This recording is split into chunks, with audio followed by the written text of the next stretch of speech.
Hello everyone, and welcome to my General Hospital YouTube channel. I hope everyone is having a wonderful day. Before we begin, please hit the subscribe button and give this video a thumbs up. Today on General Hospital, Liz and Finn receive another lead that could help Finn's case. Carly and Drew confront Michael about knowing the truth about Nina, and Tracy explains why the recent turn of events is beneficial to Ned. Carly lit candles in the hospital chapel. She sits on a pew, missing her mother. Drew arrives and they embrace. Drew reveals Pilar informed him that she and Joss were present. Carly updates Drew on Adam, and she is concerned about upsetting Donna in this way. Drew feels Donna has excellent role models in her, Michael and Joss. Carly considers Michael her rock. Drew agrees and says he's a fantastic friend. Willow recalls their battle on the dock when she sees Michael calling from the nurse's station. She accepts the phone, and he informs her that Wiley is performing a puppet show for Amelia at the estate. He claims he's shooting it to send to her. She speaks in a calm and cool tone, and Michael simply wonders when she will return home because he misses her. When Nina approaches, Willow informs Michael that she is unable to speak since she is at work and hands up the phone. Willow asks Nina what she wants. Nina says they haven't talked much since New Year's Eve. Willow wonders what she expects her to do, praise her for stabbing Carly, and Drew in the back will make a bargain with her husband to protect her secret. Nina refuses to justify what she did, but they have a lot to say to each other. Nina believes Willow must want to let her have it, even if it is the last chat they have. Suddenly, Carly and Drew enter, and Carly advises her to leave Willow alone because she has done enough damage. Nina spills the truth about Michael's wrongdoing, keeping her secret hidden from Willow. Carly doesn't trust her, labeling it another lie, so Nina suggests they ask Michael. Carly swears she will, and she and Drew rush out. Willow glances at Nina and says, "If you hadn't lost me before, you have now." Willow leads Nina into a private room and instructs her to speak what she needs to say. Nina confesses that what she did was stupid, but she was upset and didn't think about it. She claims Carly kept her from both Nell and Willow. Willow claims Carly only learned about Nell after she died, and she told Carly she didn't want to know who her biological mother was because she might end up with someone like Nina.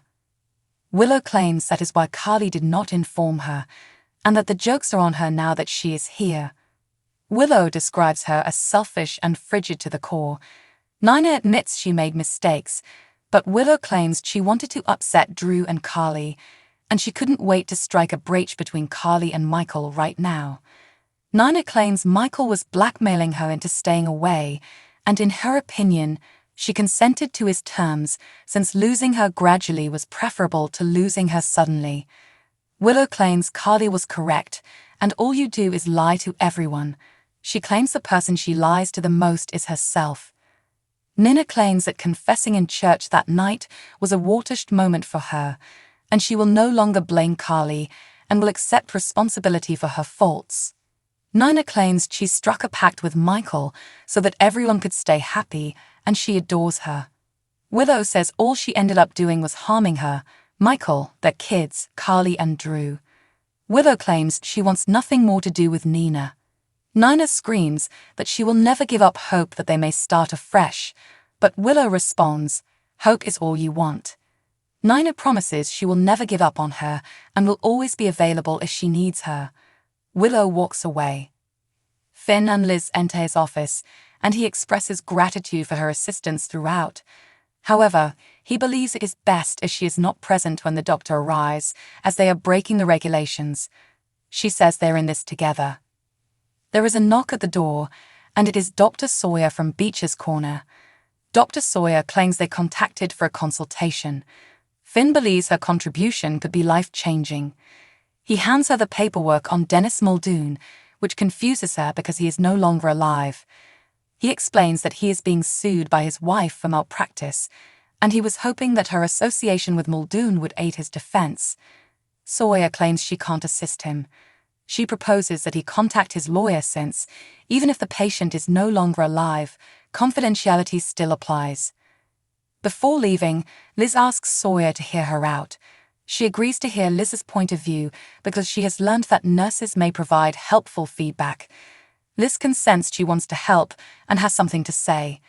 Liz insists that she has to learn more about Dr. Finn before making any decisions. She tells her about how he cured Blackwood's condition, saved her sister's life, and then turned up the treatment pattern to the hospital to save it from financial collapse. She requests Dr. Sawyer to kindly listen to what they have to say. Dr. Sawyer wonders how they do this without jeopardizing confidentiality. Finn speaks off the record and in hypotheticals. Dr. Sawyer agrees to speak. They sit down, and Finn suggests that a patient dying of stage 4 colon cancer would have displayed signs much sooner, to which Dr. Sawyer agrees. Finn discusses a hypothetical instance of a patient who traveled abroad and came in for treatment for a condition that could cause a variety of problems. He asks what she might do.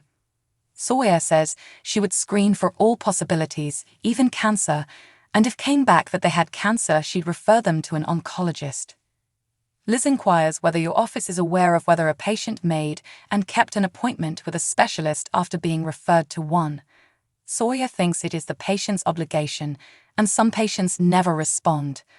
Dr. Sawyer leaves, and Finn thanks Liz for getting through to him and saying what she did about him. Liz wonders why Muldoon never brought up Sawyer or the oncology suggestion when he came to meet Finn. Finn claims he may have hidden the diagnosis from everyone, and they need to identify that oncologist. At the Quartermain estate, the nanny puts Wiley and Amelia to bed, and Tracy and Ned arrive. Tracy invites Michael to join them for dinner, but he cannot stay. He also wants his proxy back from Ned. Tracy asks why Ned kept his half of the bargain. Michael claims he could lose what he values most, hence Ned deserves to lose ELQ. Tracy claims that Michael never made her more proud than when they struck the agreement Quartermain to Quartermain. She thinks it's straight out of her father's playbook. Michael adds that he only granted Nina his quiet since Willow and the kids were his top priority. Suddenly, Carly and Drew enter and hear his statement. Tracy assumes Carly, Drew, and Michael have a lot to talk about, so she tells Ned they should go to the kitchen. Alone, Michael guesses Nina told her. Carly claims she did and calls Nina a liar. But for once, Nina is speaking the truth. Tracy tries to eavesdrop in the kitchen, but doesn't hear any yelling. Ned cannot believe his mother is proud of Michael for all he has accomplished. Tracy claims she could care less about Michael, but she is always pleased when a Quartermain acts like a Quartermain.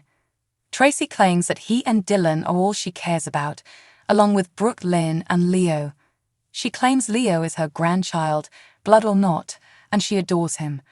Michael and Drew's current feud improves their standing. The only way to win is to stand on top of everyone else. Meanwhile, Carly and Drew confront Michael on how long he has known about Nina. Michael explains that he found out at their wedding, and that exposing Nina would only have devastated his father and Willow. He intended to inform Dad, but when he did, Sonny went on and on about how pleased he was, and he couldn't crush him. Drew claims he prioritized Sonny's happiness over their friendship and over his mother. They trusted him, and this is how he pays them back.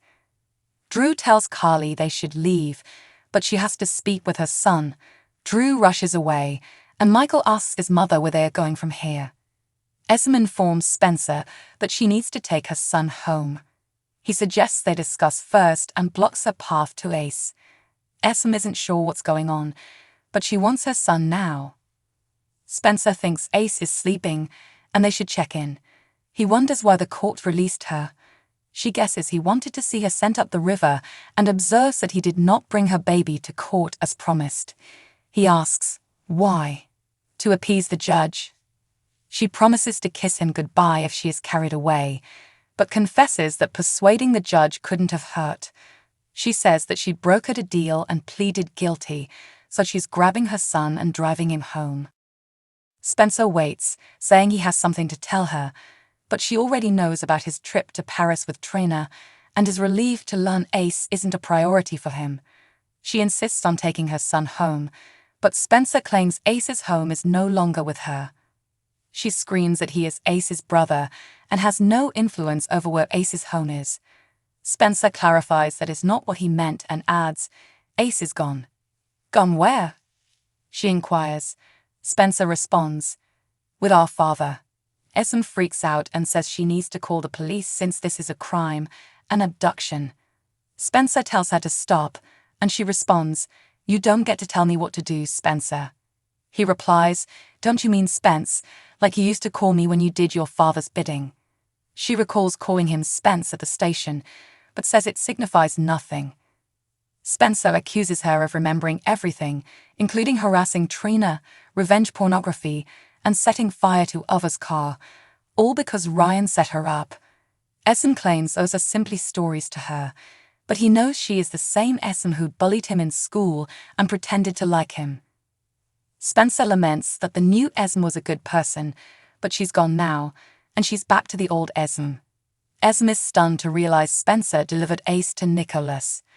Esme sobs as he complains about how greedy and terrible his father is, and then he turns around and does what his father would do. She swears she's going to the cops, but Spencer says he has to inform them she's regained her memory if she does. Can she take the risk? She storms out. On the next episode of General Hospital, Blaze accuses Christina of pulling away.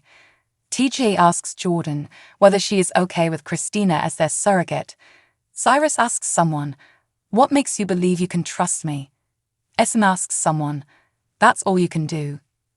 Carly informs Michael that keeping things buried has unanticipated repercussions. Drew informs Anna that she could be onto something. Thanks for watching. If you like this video, so please don't forget to subscribe my channel and don't miss any update.